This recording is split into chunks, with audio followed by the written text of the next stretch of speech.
At so yun mga boss, so bali nandito tayo ngayon sa Biklatan, Cavite. So bali ito, tinitingnan natin yung site. Pinuntahan din namin yung site para mapicturean natin at ma-send dun sa architect na gubuguhit ng plano para sa ating vicinity map. Ayan, so bali tiningnan ko rin tong ating site. So may bako ditong bulb wire. Ayan, may mga bulb wire dyan. Tapos may konting linisin. Ito. So yung area na to is around 150 o 145 square meter. Yan. So dito tayo mag-build o magko-construct tayo ng bungalow house.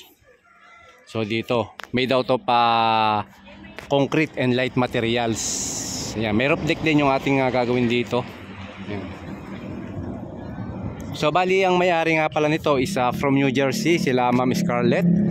Ayan, shoutout sa New Jersey.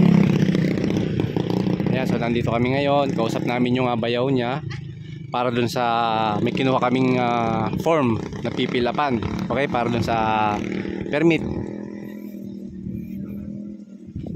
Bali 195 square meter pala yung ating lote, yung lot area natin, no? So bali yan, waiting lang tayo sa mga magiging improvement ng ating project na to. And then hintayin nyo lang yung mga update natin kasi mag-aasikaso pa tayo ng plano natin. So yung blueprint natin is pupunta naman ako sa Batangas doon kay architect para makausap ko siya in person. And then para mapag-usapan namin kung ano-ano pa yung aming dapat pag-usapan.